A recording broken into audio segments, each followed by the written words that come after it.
Les amis, bienvenue, j'espère que vous allez tous très très bien. Très content de vous retrouver pour ce nouvel épisode de Côté Mondial. Je sais que c'est une erreur de ma part, mais j'étais pas prêt à revivre encore une après-midi extraordinaire de Coupe du Monde, de cette Coupe du Monde 2022 qui est juste qui devient de plus en plus difficile à décrire. Je vais être honnête avec vous, hier c'était une émotion débordante, folle. J'étais comme un fou devant cette vidéo, devant ma caméra, c'était un moment génial. Là c'est la même chose mais mêlé d'une forme de stupéfaction, quoi. Je suis juste abasourdi par ce qui est en train de se passer. J'ai tweeté dans la foulée sur Twitter, j'ai dit est-ce que c'est la plus grande Coupe du Monde de l'histoire? On verra, on n'en est qu'à la phase de groupe.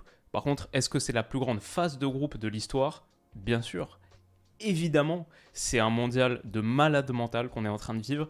Et on en a encore vécu, on en a encore lu une page cet après-midi de ce merveilleux ouvrage qu'est la Coupe du Monde 2022. La victoire 2-1 de la Corée du Sud contre le Portugal, cumulée, conjuguée à la défaite du Ghana contre l'Uruguay 2-0, la trop courte victoire de l'Uruguay, un but de l'Uruguay en plus aurait été suffisant, aurait permis à l'Uruguay de se qualifier, mais ils n'ont pas réussi à le marquer, et c'est donc...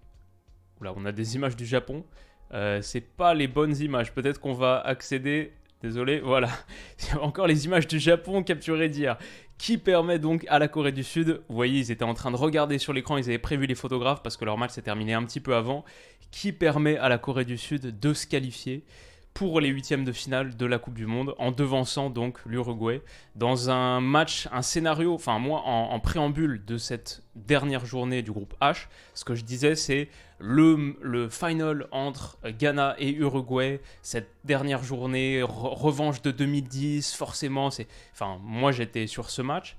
Et après, progressivement, quand j'ai vu que le Ghana c'était fini pour eux et que grosso modo il n'y avait plus grand chose vraiment à jouer là-dessus, je suis passé sur Corée du Sud-Portugal quand il y avait encore un partout, 30 minutes avant la fin, un truc comme ça. Du coup, j'ai pu voir le dernier but de Hee Chang-hwang qui permet à la Corée du Sud de se qualifier.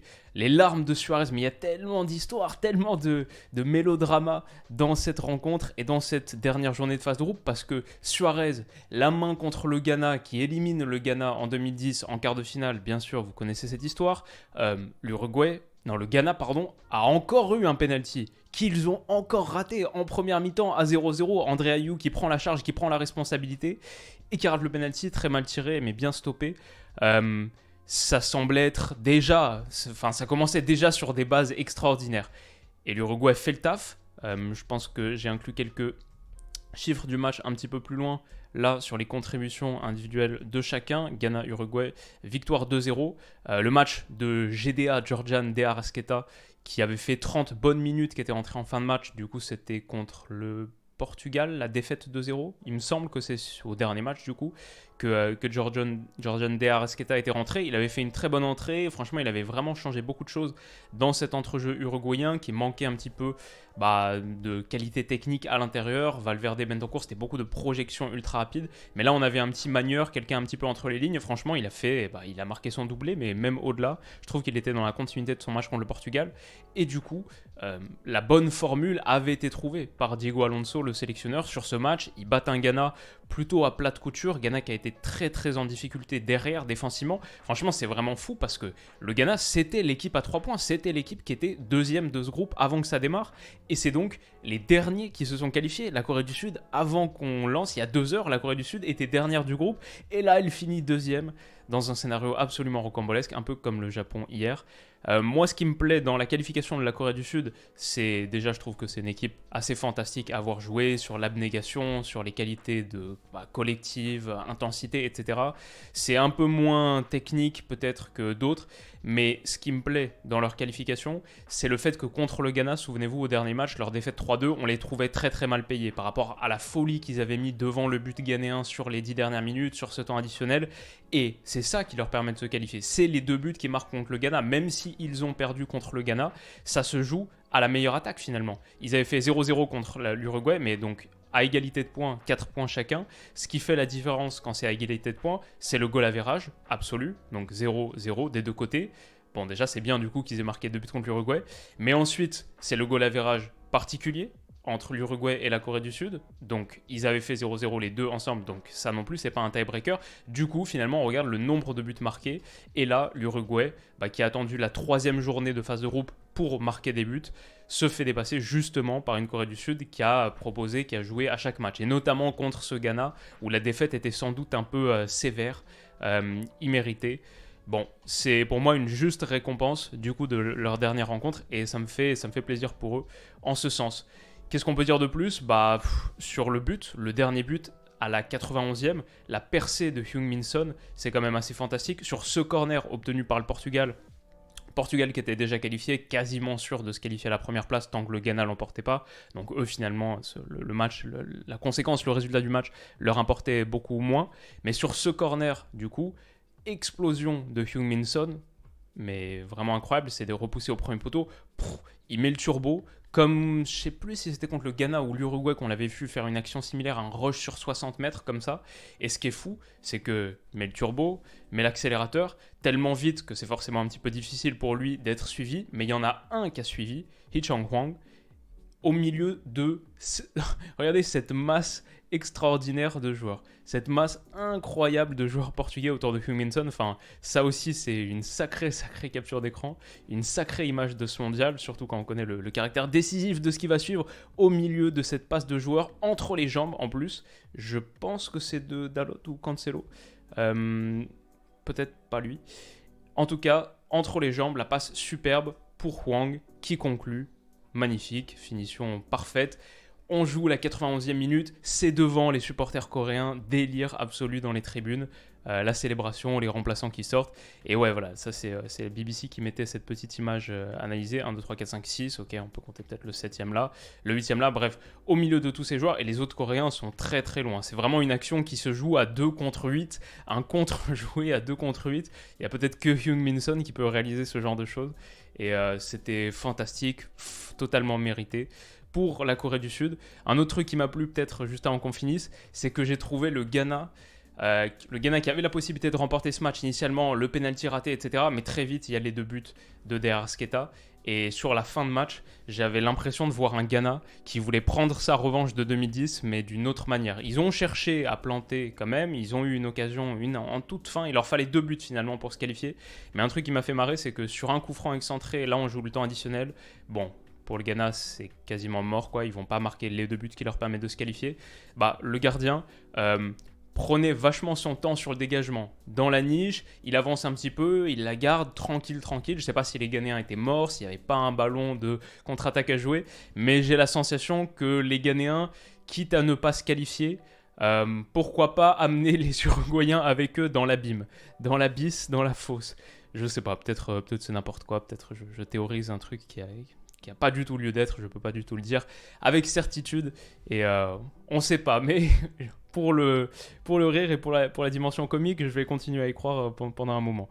En tout cas, ouais, dur aussi pour les Uruguayens, forcément, on a vu la réaction de Luis Suarez désemparé sur le banc, et ça encore, c'est même pas la meilleure image, totalement détruit, qui se plaignait auprès de l'arbitre, c'est devenu très agressif, très violent sur la fin de match auprès de Daniel Zibert, qui n'a pas sifflé de penalty pour l'Uruguay.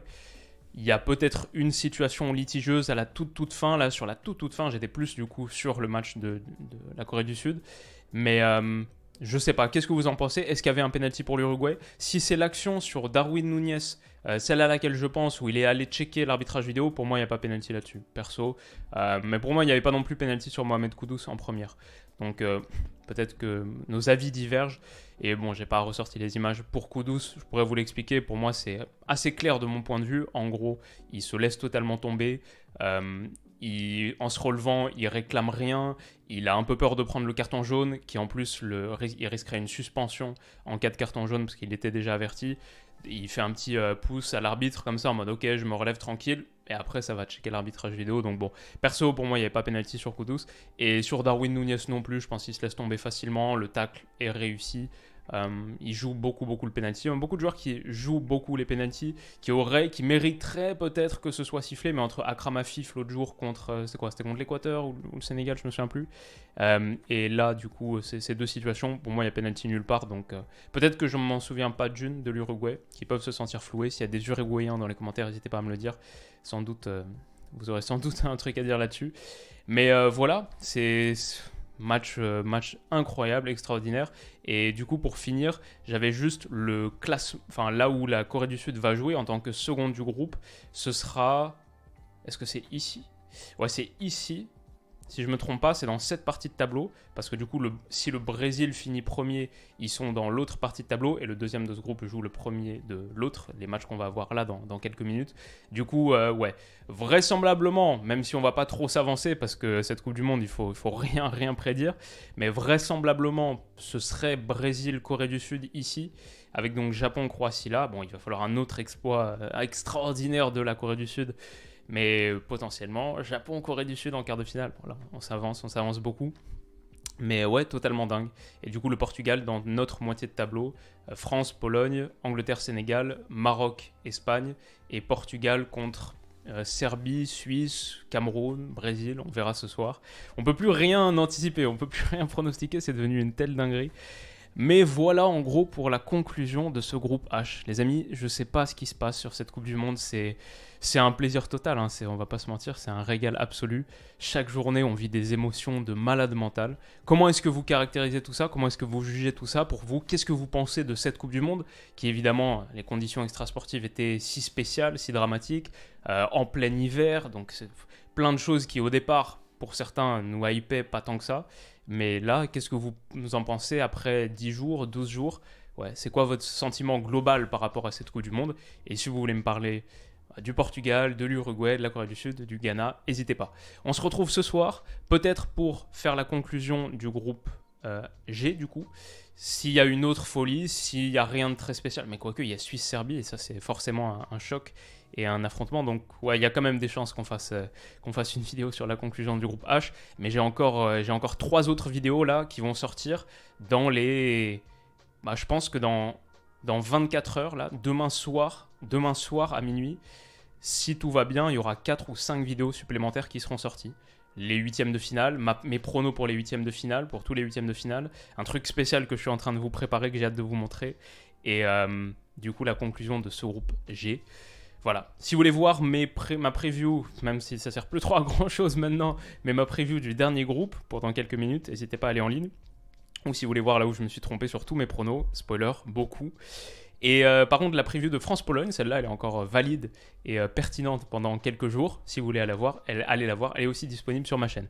Merci à vous de votre attention sur ce petit moment. N'hésitez pas à mettre un petit pouce bleu si cette vidéo vous a plu. On n'a pas fait de l'analyse tactique approfondie.